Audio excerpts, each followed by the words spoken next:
Good day, trader. This is Bokam from deeppocketsforex. Now, before getting started with this video, I just want to share just a little update with you. Now, if you watched last week's video, you noticed that unlike in the past, we don't only break down structure based on a single time frame like we used to do, where we would predict the 4-hour time frame and then just post the video out there, or predict the 8-hour time frame, put the video out there. Now, this time around, we decided to go higher on the 1-day time frame and then break down structure from the higher point of view, and then we shift lower to the 4-hour, break down structure from that point of view, and then even shift lower to the 1-hour time frame and then break down structure from that point of view as well. Now, this is mainly to make sure that we serve both swing traders and then you day traders.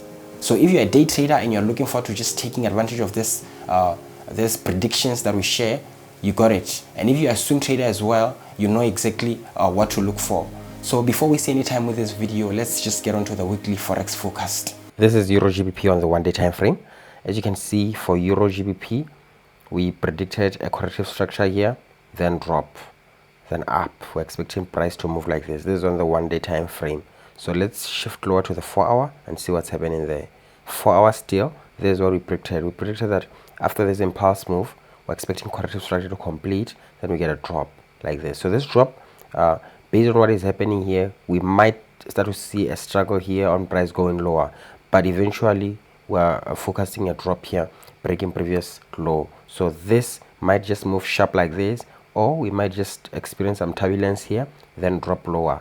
But eventually, as we predicted in our initial prediction this past week, we said after this drop, we're expecting an up move. So that is what we said. So as of now, structure is developing. So far, we got this corrective structure just as we were forecasted, and then we're getting this drop just as we were forecasted this past week. So let's see what's happening on the 1-hour time frame.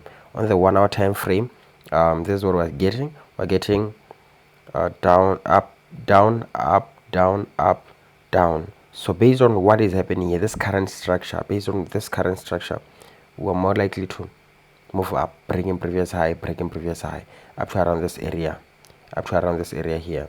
Then we can get a drop here. So just as we had said in the 4-hour, we might experience a turbulence here, So that is what I just showed you on the 1-hour time frame, how it will go about. So let's shift on to the next pair. This is Euro CAD. Now for Euro CAD, based on what we got here, this up movement, price is expected to give a pullback here, or a corrective structure like this.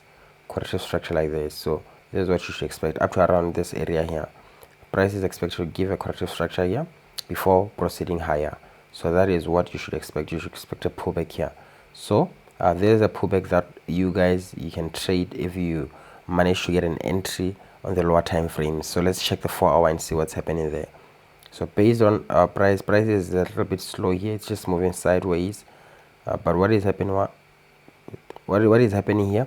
We can expect a drop here, a slight drop here, or we might get just a slight corrective structure, then one more up, then that drop can show up around this area here.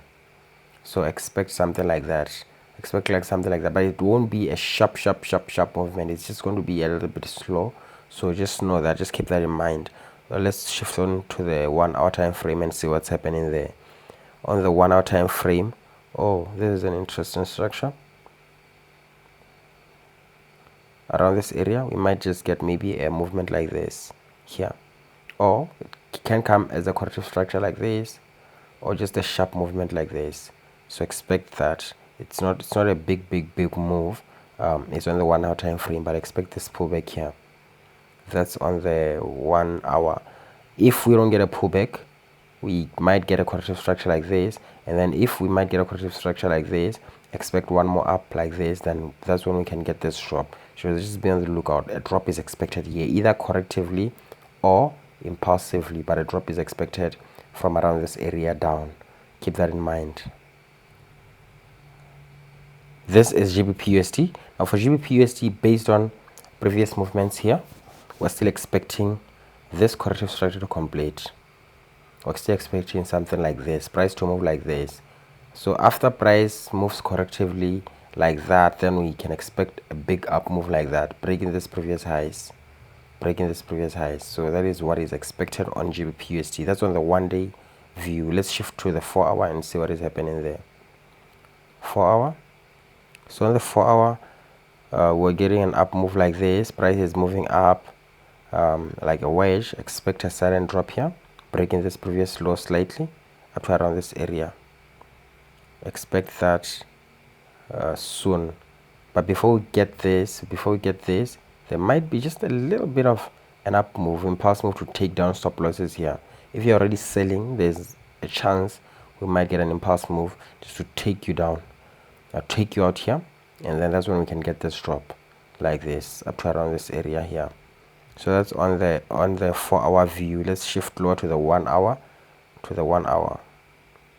It's still showing here on the 1-hour that we are most likely to get an up move like this, taking everyone out. Then that's when we can move lower like this. Structure is still showing on the 1-hour time frame that if you are selling currently, be careful here. That's GBPUSD. This is NZDJPY. NZDJPY, we recently got an impulse move, and then we're just starting to move sideways like that. So from around this area, expect a corrective structure like this, then up move like this up to around this area. So that is a possible movement. That's on the 1-day view. Let's just shift lower to the 4-hour and see what's happening there. Still the move is evident here on the 4-hour chart. Up corrective structure, up move, breaking previous high, and then drop.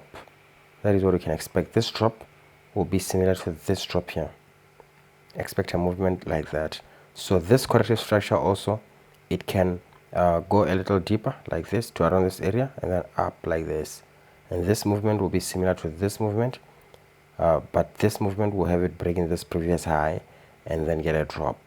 That is a possible movement on NZDJPY. So let's shift lower to the 1-hour and see what is happening there. Still the same thing is still going on.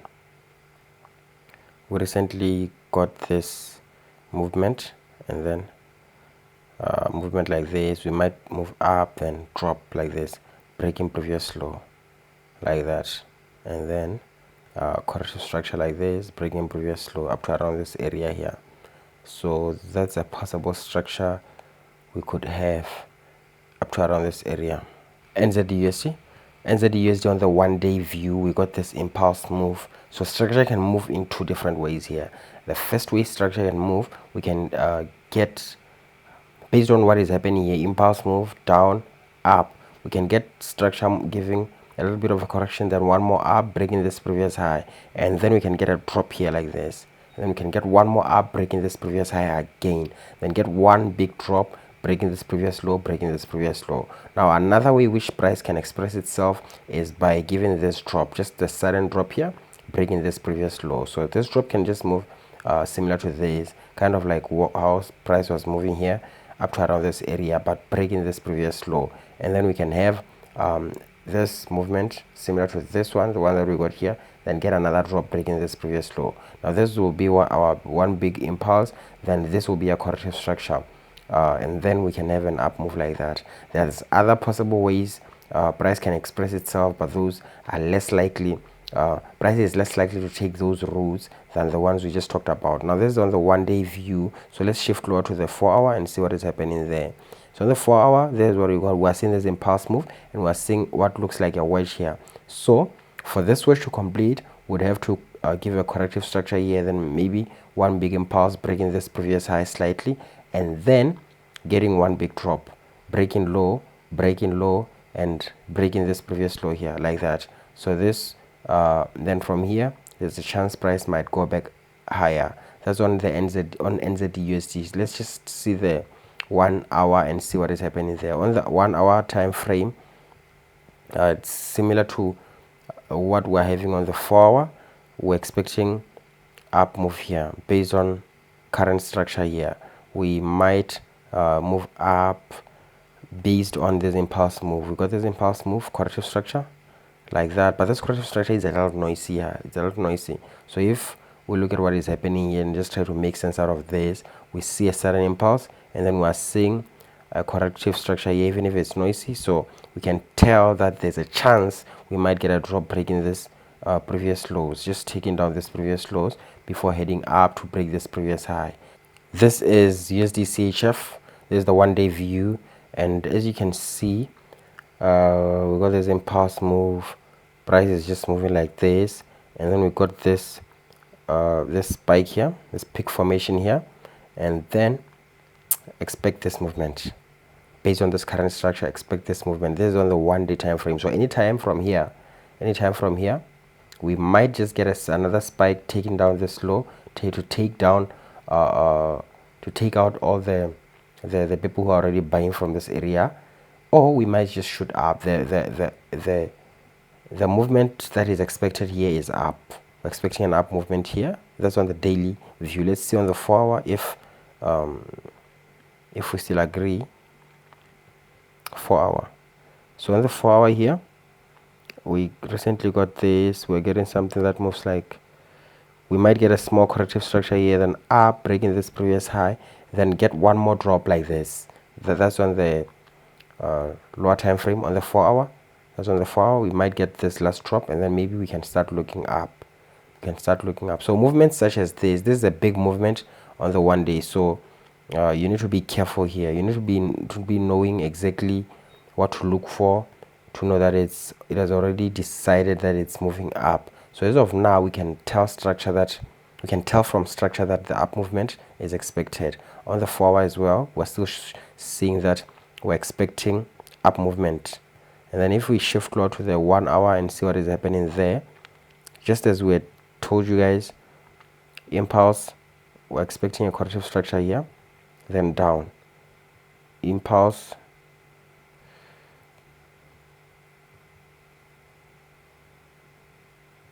yeah, then down. We're still expecting this drop here on the 1-hour time frame. We're still expecting this drop here on the 1-hour time frame, but this can be quick. Price can just move up, maybe then spike down, then up like that. So just be careful if you have to trade this, because there's a lot that happens here. And on the 4-hour, as we can see, we're still seeing that. And then on the 1-day time frame as well, we're still seeing that price is expected to move up. This is GBPJPY, and this is the 1-day time frame. Now if you look into this structure, there's one more down expected here. We're expecting a drop, but let's go down to the 4-hour and see what is happening there. We've got this impulse move. We're developing a structure here. Expect an up move, breaking this previous high. This movement here, we can get a drop going a little deeper, and then a corrective structure, then a drop going a little deeper, but then eventually we'll still get this up move. It's expected to break this previous high, and then we can start looking for a drop. Now this drop on the 4-hour, as we have seen, it will go a little deeper, just as we illustrated on the 1-day. So let's go to the 1-hour time frame and see what is happening there. Now this is on the 1-hour. If we look into this structure on the 1-hour, if you need to be trading something here, price is expected to give a corrective structure here, then a drop like that. Corrective structure, drop. This drop may even go lower to break this previous high here, like that. So this is what we can share. And then also we can get this corrective structure like this, then up, corrective structure, up, and then getting this drop like that. So this, what we illustrated here, what we said, this will be our impulse. Then we get a corrective structure. We might be getting lower like this in this route, and then get something similar to this again, and then get even lower like that. So this will be our impulse, and then this will be our one big corrective structure like that. So that's on the 1-day time frame. Going back to the 4-hour, it's still evident that we might get price moving a little up here like that before heading down. Here we have USDJPY. Now USDJPY, we recently got this down move, and we're getting just a big wedge here. That is what I'm getting. We're getting price just moving lower like this. So expect an impulse move somewhere here, and then drop like that. expect structure like this. That's on the 1-day view, so this is most likely to happen a little later. Going down to the 4-hour to see what is happening here. 4-hour, we got something that looks like an impulse. A corrective structure is developing here. We might get an up move breaking this previous high like that. And then also if we get this impulse move, keep in mind when we look back, we're seeing this impulse. So this is one big corrective structure, then a drop is expected. One more drop is expected. So if you look into the 1-day, you can already know that there's an expected drop here to break this previous low. So if you're looking for to sell, know that there's an expected drop here. One more drop, just as price has just been moving like this. Price has just been moving like this. We're foreseeing another drop. So just be careful here. If you need to buy, just be careful and wait your turn. So if we go back to the 4-hour, that we broke down, and then let's go to the 1-hour time frame. If we go to the 1-hour time frame, we can see that we're expecting price to move like this, then extra drop like that, then up. So price most likely to just move similar to how it's been moving here before making the decision that we forecasted on the 4-hour. So that is all that we have for you for USDJPY.